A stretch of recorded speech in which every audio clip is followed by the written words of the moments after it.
Ciao a tutti, questo evento è in italiano e in inglese, so I will talk a bit in Italiano and a bit in English if you don't mind.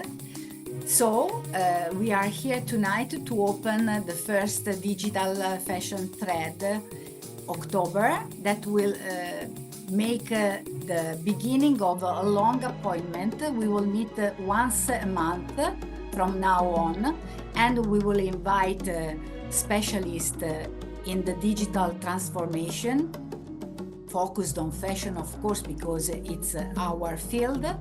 And we will talk about all the finger on the pulse of our technology and what is happening in the field of digital fashion. Not only AI, but broadly speaking. Questa sera apriamo il corso del Digital Thread che si terrà una volta al mese da adesso fino al prossimo 2025. Abbiamo un evento al mese e andremo ad analizzare lo stato dell'arte della tecnologia e della transizione tecnologica nella moda. Nella moda è tutto il comparto tessile e abbigliamento. Ogni volta inviteremo degli esperti e con Isola invece, che chiuderà l'appuntamento del Digital Thread, avremo il punto, lo stato dell'arte di particolari strumenti che sono sotto i radar o di cose particolari che stanno succedendo e che dobbiamo sapere per poter essere sempre sulla cresta dell'onda di questo cambiamento. Claire, I'm so happy that you are here. So happy. Claire has a long experience in this field of fashion and new technology, and so she can give us very, very valuable insights. She is an international trendsetter, and so we are very, very happy to have her here for our inauguration of this new course of consciousness in fashion. Sono molto felice di avere Claire qui con noi. Claire ha una lunghissima esperienza nel campo della moda ed è un'esperta nella transizione digitale, ha connessioni in tutto il mondo, ha fondato la Digital Fashion Week in New York. Claire, please tell us a bit more about you. Hi, so first of all, thank you so much for inviting me. I'm Clare Tattersall. I'm the founder of Digital Fashion Week. We're in New York City, London, Paris, and we've had one event in Milan, and I very much hope to come back again. I see some people who are asking about the translation. So I'm just going to let you know what to expect. If you didn't hear this already, Barbara is going to interview me, and then I'm obviously going to answer in English, and then she's going to translate that as well. So we have a bilingual event. Some people I see on the call, I recognize who know me already from Digital Fashion Week. I'm really excited to see you here. Barbara and Isola, it's always a pleasure to talk to you. You are on the front lines of innovation and creativity. Thank you so much. Claire è molto felice di essere qua e vi ha spiegato che la intervisterò e tradurrò in diretta le sue risposte per il pubblico che ci ha chiesto appunto di fare un evento in italiano. Quindi parleremo in due lingue, italiano e inglese. Claire è molto felice di essere qui con noi, ha fatto eventi in tutto il mondo, anche a Milano, dove si è trovata molto bene e spera di ritornarci molto presto. A te, Claire. So, what makes this trend so different from what we've seen before in the fashion industry? So essentially, the fashion industry has been, up until 2019, really a bit of a dinosaur. There has not been a revolution in the fashion industry since the invention of the sewing machine. And I see even in the factories in New York, they are working with paper and with pencil and drawing patterns fresh every time. So the entire digitalization that we've seen of the industry is how we can change everything from concept to consumer and beyond consumer as well. Quindi Claire sta dicendo che la digitalizzazione della moda fino al 2019 non era avvenuta e vedeva ancora le persone disegnare con la matita anche in America, a New York, ma poi ha cominciato a prendere piede dopo il 2020, all'inizio del 2020 e ha praticamente diramarsi in più direzioni. And how are designer and traditional fashion houses reacting to this trend? They are embracing it, or there is a kind of resistance? So I think the innovators are the independent designers. And there's a huge reason for this. The traditional fashion houses are working on a very tight timeline, always, to meet deadlines. The fashion cycle is very, very difficult and very tight. So it's hard to innovate within that. It's hard to take your workforce and educate them and change them. Can you just bring in one person to create change? That can very easily provide a lot of conflict within your workforce already. So this is why we see independent designers as the people who are really leading this revolutionary movement and change. Most of these designers are self-taught, self-educated in the digital space. I see so many designers that they come from sometimes a long history of traditional fashion, and they've re-educated themselves. I'm going to pause there and let you translate that. Ok, so Claire sta dicendo che la trasformazione sta avvenendo più dagli designer indipendenti che nelle grandi aziende, perché nelle grandi aziende che sono strutturate verticalmente è molto difficile cambiare tutto l'ingranaggio, quindi è già importante che cambi una persona all'interno dell'ingranaggio per vedere dei cambiamenti significativi all'interno dei grandi brand, mentre vede la trasformazione di designer indipendenti, alcuni che sono addirittura autodidatti, che sono usciti dalle scuole, ma vede anche delle persone che hanno lunga carriera nel campo della moda che si sono poi rieducati e hanno abbracciato le nuove tecnologie perché hanno visto l'opportunità e l'utilità. I think a result of this is that these independent designers have the talent, and there's very much an A-list of designers that we see out there. They have the talent, they have the background that they can bring, and all they've had to do is really learn these new tools, which is no small thing, but they've learned new tools and then they've taken that together. Designers are working together. We really see a future of collaboration.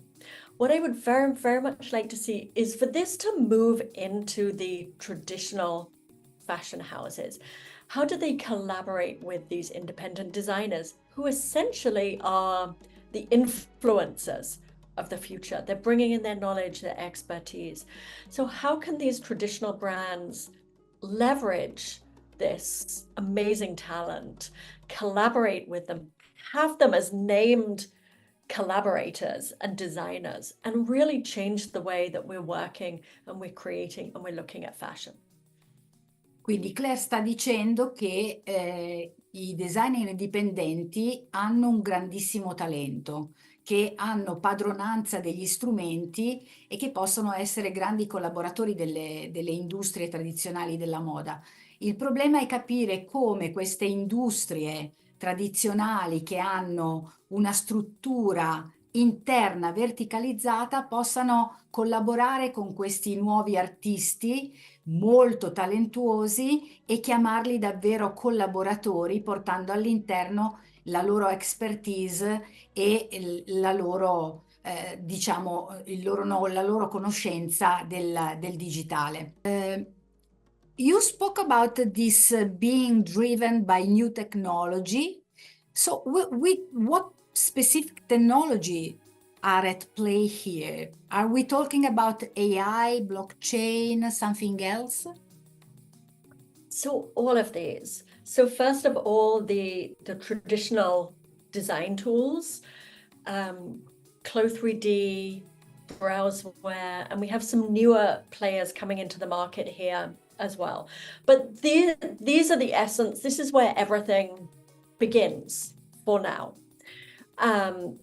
But AI is a huge player in this, and at many different stages of the process as well. So everything from how we use AI in our design processes, how we use it in our mood boards, how we use it in our design processes, how we use it in our product management tools, and how we market at the end, how we use it in creating marketing stories. Quindi le tecnologie che abbiamo nominato, intelligenza artificiale, blockchain, 3D come Browseware, Clo3D e altri tool che abbiamo a disposizione, sono tutti fondamentali per l'innovazione della moda in tutti i suoi aspetti, che sia dal nostro concept e produzione creativa fino alla produzione reale del capo di abbigliamento, al marketing, tutta diciamo la letteratura e gli strumenti che ci sono a disposizione oggi nel campo digitale sono fondamentali. And the last question about this topic is this trend making the fashion industry more sustainable? Is it influencing ethical practices in fashion? So that's a really huge question. So the goal of technology, we should only be innovating to make things better.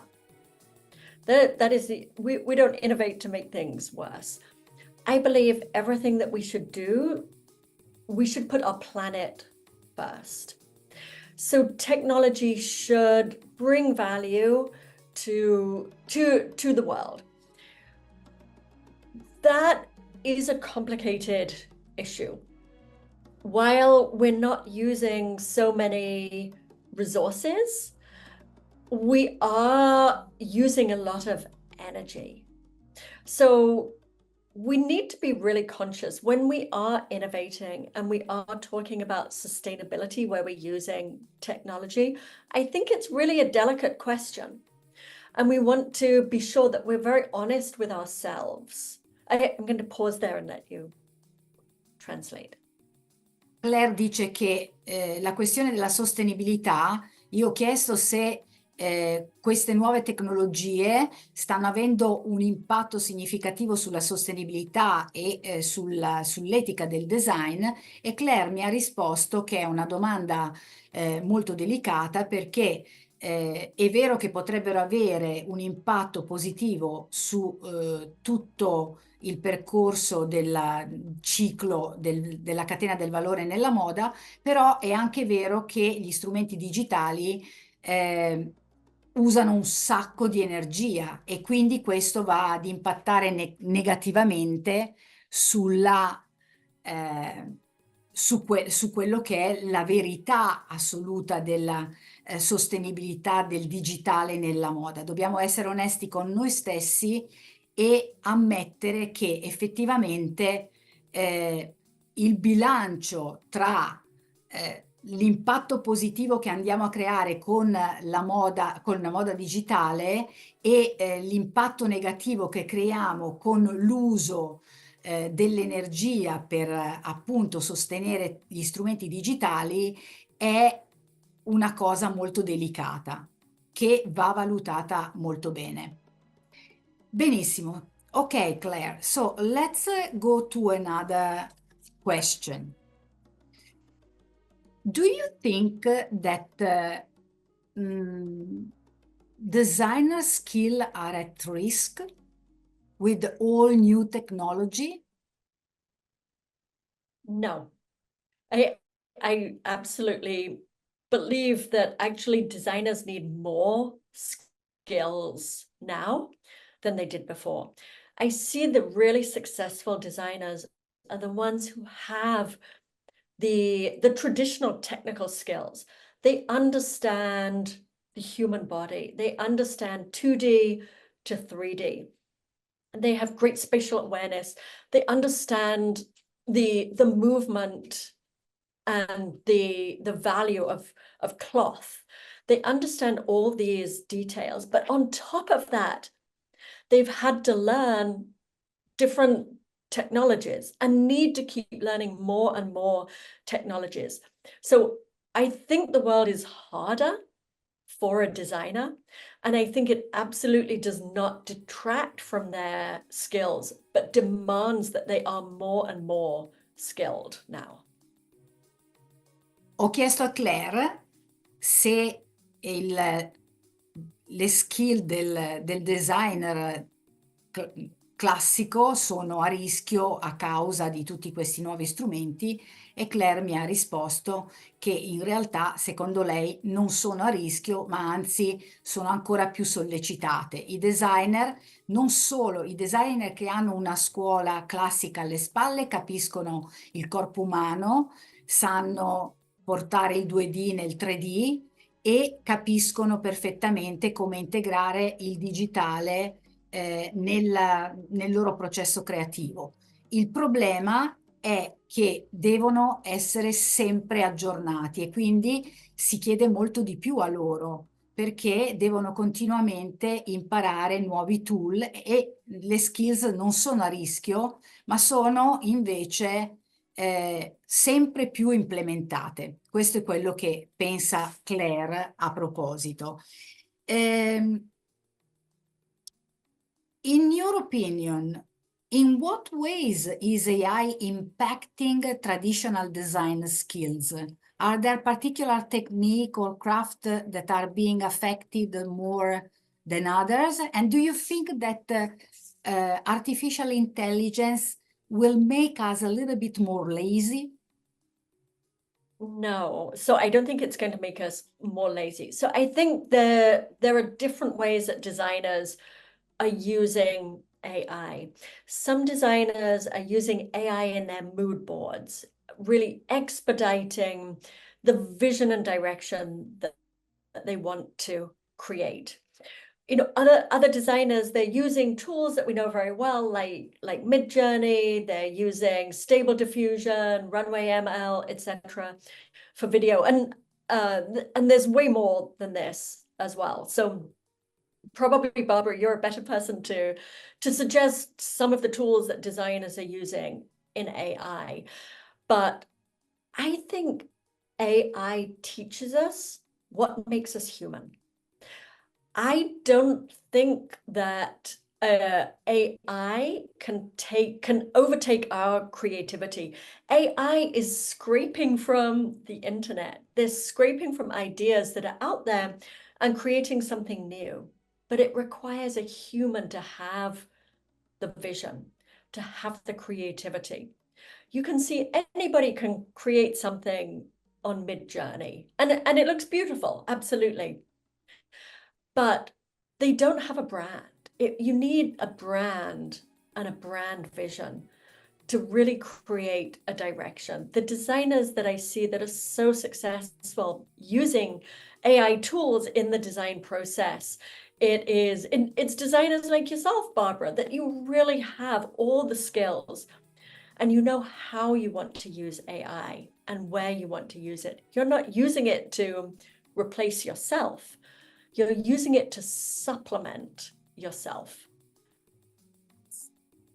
Ho chiesto a Claire se secondo lei l'intelligenza artificiale può rimpiazzare le skill dei designer e gli ho chiesto anche se ci può far diventare più pigri con l'aiuto che ci dà.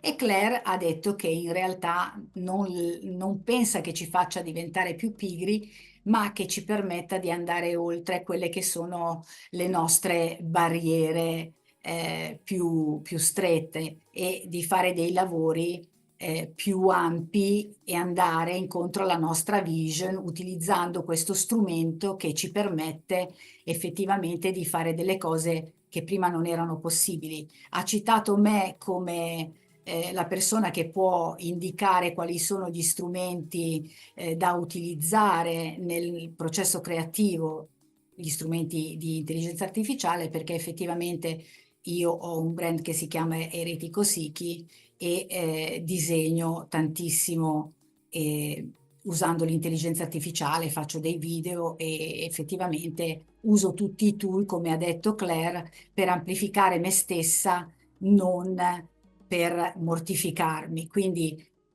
l'intelligenza artificiale è uno strumento che ci aiuta ad essere migliori, cioè uno strumento migliorativo. What new opportunities has AI created for fashion designer that weren't available before? How can this opportunity be leveraged by emerging designers, for example? So I don't think AI has created a new segment of fashion so much as it sort of divided up what we can do into different pockets. We can see how people are really skilled at creating a vision and a mood board. We can see how AI can really help us in our processes. One place where I see a beautiful use of AI in fashion is the creation of the animations and the storytelling. I think this is a place where it's given great strength to designers to reach their end goal, to reach their vision and to share their vision is through the storytelling aspect of fashion with AI. Claire, ho chiesto a Claire quali sono praticamente le opportunità che ha creato l'intelligenza artificiale per i designer che non c'erano prima e soprattutto per i designer emergenti, quali possono essere gli sbocchi. E Claire ha risposto che ci sono moltissimi nuovi designer che usano l'intelligenza artificiale nella vision e nei mood board in una maniera eccellente, ma che soprattutto l'intelligenza artificiale ci può aiutare nello storytelling, nel creare una storia, nel portare alla luce una vision con degli strumenti che prima erano impensabili, che potevano usare soltanto i grandi registi. Good. Let's go to another kind of question. I would like to make a last question to you. And do you think that your next iconic designer can be a machine? I think AI, so an iconic designer, let me get to that. I think AI is very good for analyzing trends. I think AI for helping fast fashion to design based on trends. I don't think AI will be the designer anytime soon. Who knows what can really happen in the future? But I think in terms of an iconic designer, I think it is the humanity. It's the individual talent that people want to see. We can see very much the difference between AI-generated fashion and fashion that a designer has used AI in their process, and the ones that have not used AI in their process as well. But I put those in a package together. So we can see things that are just turned out with AI, but we can see things that really need creativity and imagination to inspire people. Fashion is inspiration. And I don't think we can take that human aspect away from fashion as a creative art. Ho chiesto a Claire se pensa possibile che il suo prossimo designer iconico possa essere una macchina e lei mi ha risposto che no, non pensa sia così, ma si è corretta dicendo che non sappiamo che cosa possa succedere da qui al futuro, a un breve futuro. Lei pensa però che abbiamo bisogno dell'essere umano che ci ispiri, che gli esseri umani possono utilizzare nel loro processo l'intelligenza artificiale o meno, ma che la creatività debba essere espressa dagli esseri umani per gli esseri umani, che gli altri esseri umani per essere ispirati debbano avere un designer umano che abbia un brand che sia iconico, al di là che usi o meno l'intelligenza artificiale, cioè l'intelligenza artificiale non potrà mai avere quella sensibilità che ha l'essere umano, il creativo, di cui tutti ci innamoriamo. Questo è un po' il pensiero di Claire. Vorrei chiedere qualcos'altro. I would like to ask something else. Do you think an AI could truly understand the nuances of fashion in the same way a human designer does? Because when I use artificial intelligence and I prompt the artificial intelligence, sometimes I get a kind of result that is even more close to the nuances I wanted to get than a human, to tell you the truth. But you are directing, you are creating the prompts. Yes, yes. So this is a new art form for how to prompt and how to get what you want. And there's a lot of discussions out there about using cheat sheets. So simple, just how to prompt. And there's a lot of errors within this, but it is your human skill. So I think we have to remember that you are the director here. You are creating the prompt. And yes, sometimes things will come out differently from the way that you expect. But that's natural. If we bake a cake, it sometimes comes out a little bit differently. We change the ingredients and things come out a little bit differently from what we expect. But Yes. that is how we grow. From seeming errors, great things can come.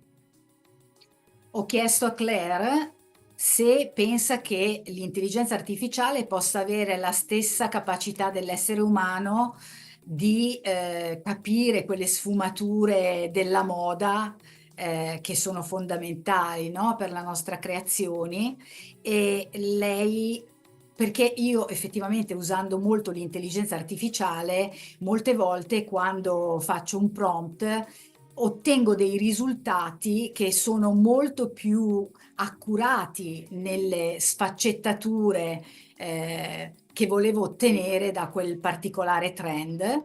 E Claire mi ha detto per l'appunto che sono io che faccio il prompt, sono io il direttore, quindi l'intelligenza artificiale esegue il mio ordine. Dietro c'è sempre un essere umano che istruisce l'intelligenza artificiale sul risultato che vuole ottenere. Molte volte il risultato non è diverso da quello che noi ci aspettavamo, non sempre l'intelligenza artificiale esegue correttamente, ma è proprio tramite l'errore che si impara, no? Facendo una nuova iterazione, l'intelligenza artificiale impara. Last question. We often think of iconic fashion as having a soul or a personal touch. How could AI compete with that kind of authenticity? I don't believe that AI can compete with that. And I think the simple reason is because it is the human who has the soul. The human is creating the prompts and giving the direction. I think we can prompt a computer, we can prompt an AI to create something that we want, but we have to know that somebody is behind it. I think we can use AI to search for trends and compress ideas. But again, we are looking for information and we're putting it together. It's the same way that we've used tools and technology. You know, since humans started chipping stones to make tools, they were doing things that we wanted to do, and we found ways using stones to do it better, or to use pieces of metal to do it better. We're doing the same thing. We're not replacing ourselves. It's just a continuous use of finding tools that really help us achieve our goals more efficiently. Ok, ho chiesto a Claire se noi pensiamo spesso alla moda iconica come a un prodotto che ha un'anima, no? Una personalità, un tocco personale del designer, e come l'intelligenza artificiale possa competere con quel tipo di autenticità, perché in effetti l'intelligenza artificiale è in grado di darci arte, no? E Claire mi ha risposto che non pensa sia possibile che l'intelligenza artificiale possa competere con la creatività umana, ma è soltanto un tool, perché è allo stesso tempo, alla stessa stregua in cui l'uomo ha iniziato a scolpire la pietra e a fare in modo che la pietra diventasse uno strumento di cui avevamo bisogno e con la pietra poi realizzare determinate cose, stiamo solo trovando nuovi strumenti come l'intelligenza artificiale che ci permettono di essere umani migliori, no? Umani più creativi. E quindi lei non pensa che ci possa mai essere competizione tra noi e l'intelligenza artificiale, perché non stiamo rimpiazzando noi stessi, ma stiamo soltanto aumentando le nostre capacità. I have a last question for you, the last. What do you think is a paradox in fashion? The greatest paradox in fashion? So I think I would need to think about that a little bit more. I have never had a question like that. I think fashion is a paradox. I think Prada understands paradox, beauty and ugliness. I think fashion has to be something very large, and that might not be, and things that are sort of pretty are generally things that are small. So I think a paradox, just from a conceptual point of view, is really the tightrope that fashion walks between being beautiful and not beautiful. It's great fashion is a risk.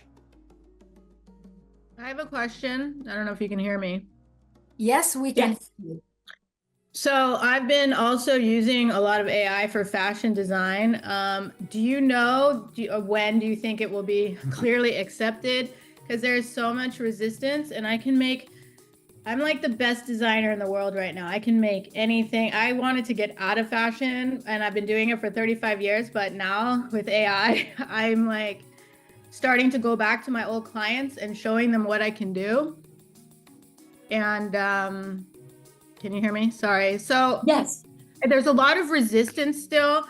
And when I show them, they're like, wow, like this is amazing, but they just don't think that they can use it for their company. So are you having any resistance? Even I didn't teach a class, but at FIDM, I was showing the students and they already had a negative connotation with AI and that it's not, coming from that. I don't know. There was just all this like pushback.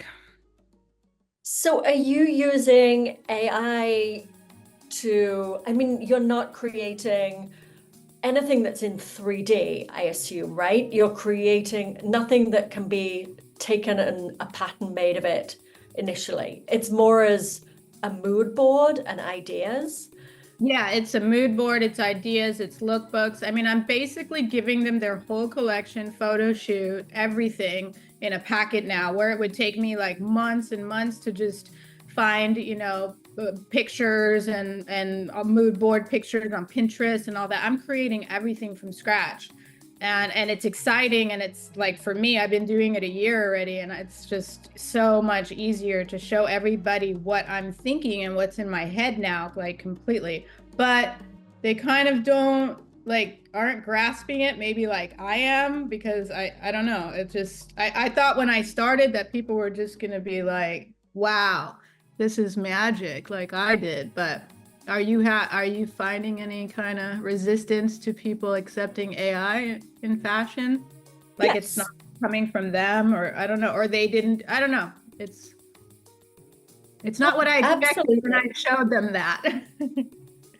So there's a lot of resistance in many, many ways. So even I hear so much in colleges and universities, students are terrified of AI and resistant to it because they feel it's going to replace them. And that is a lack of information. In the way that you're using AI to present a collection to a designer that they could buy your collection, I don't conventionally work with people in that way. I work with designers who are producing their own work. They're really completely independent. And these designers are really excited about the tools, about how they can, exactly as you're doing, produce ideas, show ideas, and market ideas as well. So, a lot of these gaps have been filled in. Why people are being resistant to you, I don't know. Maybe they don't understand how they're going to take this and actually produce it. Yeah, I mean, that makes sense. I guess if I just ripped it out of a magazine and gave it to them, but the minute I say it's like AI, even though it looks like a shirt, if it was in a magazine ad, or if I gave it to them, but the minute I say AI, it just spins them into like, how am I going to make that? It's like, well, how are you going to make this? So maybe don't tell them it's AI, because if it doesn't make any difference to the next step, they don't need to know, because essentially you are the creator. You've input the prompts. You've had the vision to put something together. And that's your creativity. Yeah, I agree. It is like another tool, like when Photoshop first came out. It's kind of like the tools are just getting better and better, which is awesome. Right. It's just faster and faster. So yeah, when people complain with Photoshop that, things were being Photoshopped and they didn't look real anymore. Well, that's the goal. When we look at magazine covers, we don't want to look at something that's entirely real, or, we want to look at something that inspires us. And it is your creativity that creates that. Maybe just don't tell people and see what their reaction is then. Well, I feel like if people don't use AI or don't know about it, they're against it. And everybody who's using it is not against it. It's like that. Well, thank you. Yeah. Thank you for the question. If there is no other question, I am so glad that you have been with us, Claire. Thank you so much for your hints. I really hope you will join us again in some next episode of this digital fashion thread. Thank you so much, and I hope you all enjoyed the conversation. Thank you, Claire. Thank you. Bye. Thank you Grazie so Claire, much. ci hai dato tanti bellissimi consigli, grazie di cuore. A presto. And Okay. now it's time to put our finger on the pulse of what's coming next in digital fashion. I'm thrilled to introduce Yiqin Isola Zhu, especially in Web3, Metaverse, and advanced digital fashion strategies. And Isola will guide us through the latest developments and what lies ahead for the future of digital fashion. Lo dico anche in italiano. Adesso avremo il punto della situazione su tutti gli sviluppi nella tecnologia e voglio presentarvi con grande piacere Isola Yiqin Zhu, che è una grandissima esperta di strategie digitali, Web3, metaverso e anche founder di HGVIS, una piattaforma bellissima e di tante altre cose. È una speaker internazionale e adesso ci parlerà di strategie e punto della situazione. Prego Isola. Okay, so I share the screen. So I think everyone can see it, right? Sì, possiamo vedere. Okay, perfect. So first, I'm really happy to join tonight's event. Thank you for Barbara inviting me. And I see a lot of familiar face and from the community. I'm really happy to see everyone and thanks for supporting the event. So first, I want to introduce a little bit about the space. It is from Fashion Metaverse Conference and built by Abdul. So I really appreciate everyone who joined our space and join the event and contribute with that. And that's your support keep us moving on. So today Just a moment, please. Yes. You speak Italian. So No. now I don't have to translate. You will do by yourself. No, my level is not enough to do a presentation. Yes, please do something in italiano, just a bit.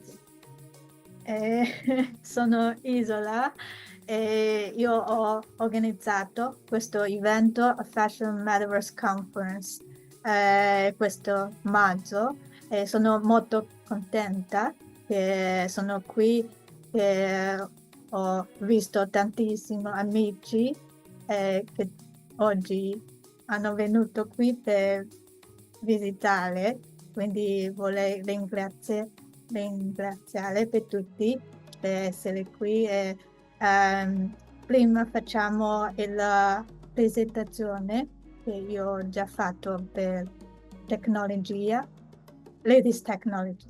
E basta così, scusami, il mio italiano non è così bene. Ma sei bravissima, brava.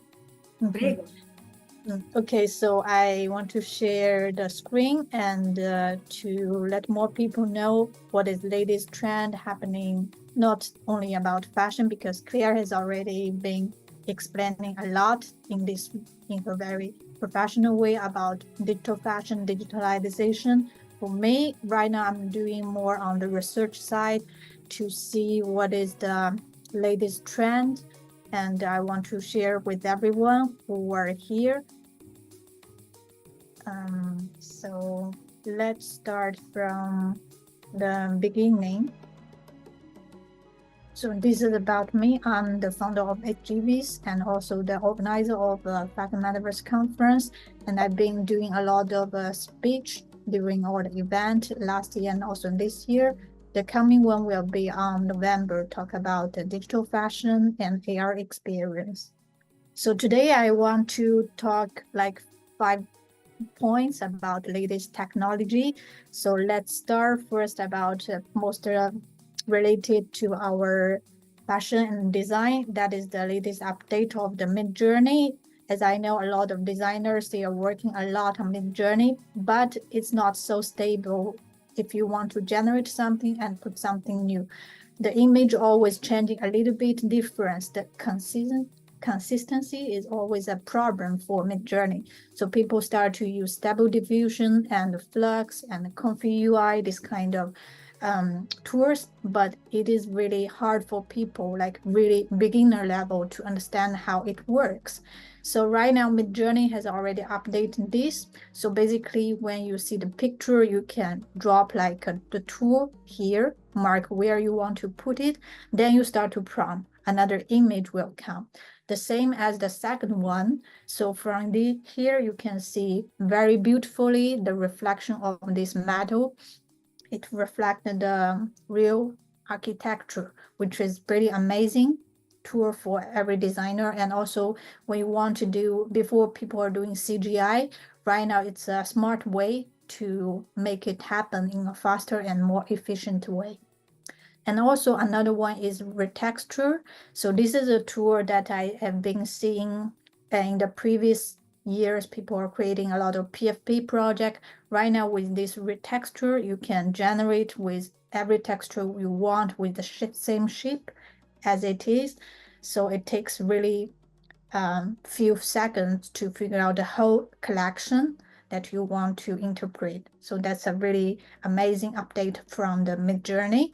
So the next thing I talk about, the second news, is about the new AI tool Cloud. I think we presented the video last time in your first book introduction, but I think today there are a lot of new people joining. I really want to share this video because it's kind of AI is shifting to not only prompting, but helping us to do a lot of things.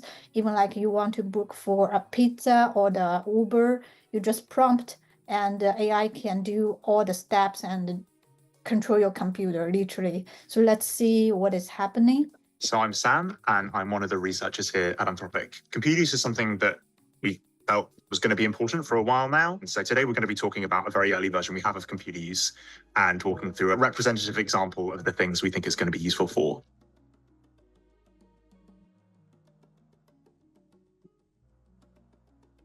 We're going to be going through a quick demo today. In this fictional demo, a customer, in this case, the Ant Equipment Company, has come to us and asked us to fill out a vendor request form. The data I need to fill out this form is scattered in various places on my computer. What we're going to do is ask Claude to look at the spreadsheet, check if Ant Equipment is in there, and if not, move over to the CRM and try and find some more information there. Once it has this data, Claude's going to then fill out the form for us and hopefully transfer the information across to the vendor form. First thing that's going to happen is Claude's going to start taking screenshots of my screen and quickly realizes that the Ant Equipment Company isn't actually in the spreadsheet. So the first thing it does is it swaps over to a CRM and searches for the company we're interested in.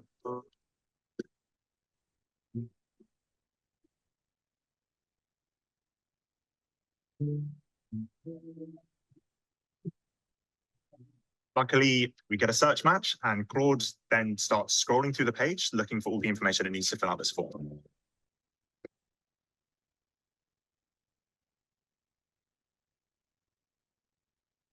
Claude then autonomously starts transferring the information across without me having to do anything. And goes through the steps and fills out all the information needed. And then submits the form. This example is representative of a lot of drudge work that people have to do. This is available in the API. We're excited for people to try it, and we should expect things to get a lot better over the coming months. Yeah, by this video, you can see already you don't need to touch anything on your computer. You just prompt and give the task to AI. It can help to do a lot of things for you and also analyze the data. So in this way, it could really having a very interesting, I would say, it may take a lot of time for people to do, but right now AI just a few seconds can do all the manual job. So another thing I want to talk about is about a little bit robotic. So this week, Torso by Clone has already built these artificial muscles. If you look at this video, it's really like, you know, if you have already watched Westworld. So this is exactly what it in the TV series was playing. They are really building this world. And this, I think, could be in the future very important for like human, and also for the people who are disabled, they can really have a new ability to become their second life by having this kind of artificial muscles. And also there will be a lot of things happening on putting this kind of artificial muscle and the feeling together to build a new humankind. This is something that's really interesting. This is just the beginning, but we will see what is going on in the future. What if the new latest technology will bring this kind of machine? So, except that, I think another very blue message is about Tesla. So Elon Musk, they have already produced the Optimus Gen 2. So here is the video that you can see the robot can already do a lot of things for us. And let's see it.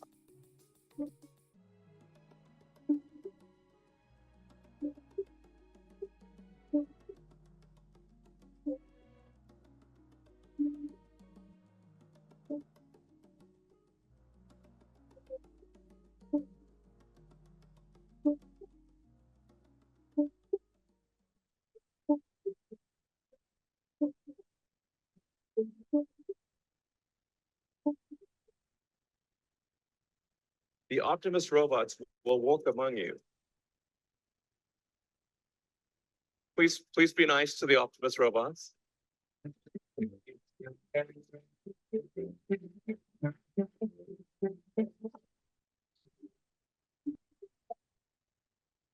Yeah, so this is the video. So from Elon Musk, he was saying that this the latest robot will make everyone in the future alive, got very abundance. But my friend Jojo, as known as Crypto Chef, we had a discussion about this video, and we start to think about, is this kind of robot, when it's becoming more and more, there's a lot of issue in our life. They will replace our work. And think about, if bad people, they are controlling this robot, we are kind of becoming robot and beating each other with that, what will happen? Will it really become abundance or just a abundance? So he made an AI generate music with his friend Francesco. They made a very short video to talk about this, because we really want to let more people to know this is good, but we have to think a little bit more what will happen if this kind of robot is out of control. So this is something we need to really deeply think about. Here is the video they have created.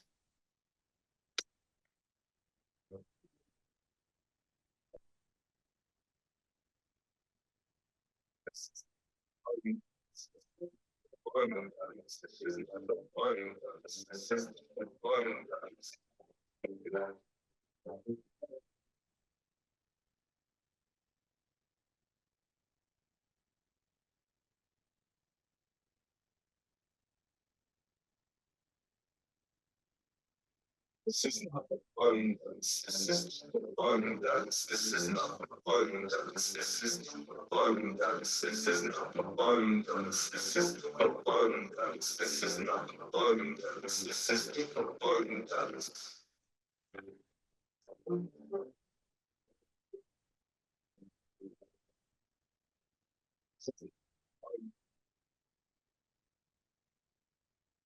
So from this video, they are also using a lot of tools like motion capture, AI generate music, AI generate video to present it.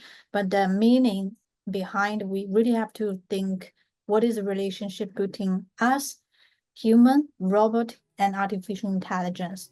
I don't want to really comment too much on this, but here is a video that from Nobel Prize award, what he said to us. I think we really need to think about it. Let's see it. As you're being honored for your contributions to artificial intelligence, you quit Google to warn about potential dangers. What are you most concerned about? Because I think this is something that really interests a lot of people nowadays. Well, there's short-term dangers and long-term dangers. I guess I'm most concerned about the long-term dangers, because those are the ones that people think are maybe just science fiction. And so the biggest long-term danger is that once these artificial intelligences get smarter than we are, they will take control. They'll make us irrelevant. And that's quite worrying, and nobody knows how to prevent that for sure. So we need to do lots of research on that right now. And for people every day at home, how can we better mitigate some of those concerns with AI? Is it as simple as, you know, turning off your Google Home or unplugging it for a little bit? No, I don't think there's much that people at home can do. It's the big companies need to do stuff. They need to do more safety research, and governments need to regulate it effectively, have regulations with teeth. I think it's not like recycling or something where they pretend that you can do stuff at home that makes a big difference. I don't think you can here. Yeah. So As you're being honored. that's all of today's the things that I want to share. And here's my contact. So for a lot of things, what is happening today, I'm not like saying here to scaring people. I just want to really deliver what is happening today. And let's be aware of what is happening. And also when we are using AI, I think we can try to feed the information which is really helpful or friendly, because all the algorithm, they start to learn if we behave very badly, we teach something badly, they will always start to learn from us. This bad thing will remain into the system and become more and more, I don't know, like maybe influence other people to do it a bad way. So that's what I want to share for today. And thank you for Barbara to organizing this amazing event. Thank you Isola for your precious insights. Quello che ha detto Isola è molto importante, lo dico in italiano per i nostri ospiti italiani, perché sì, abbiamo un bellissimo strumento che ci può aiutare a diventare molto più potenti come esseri umani, andare al di là delle nostre barriere, però abbiamo anche uno strumento molto pericoloso.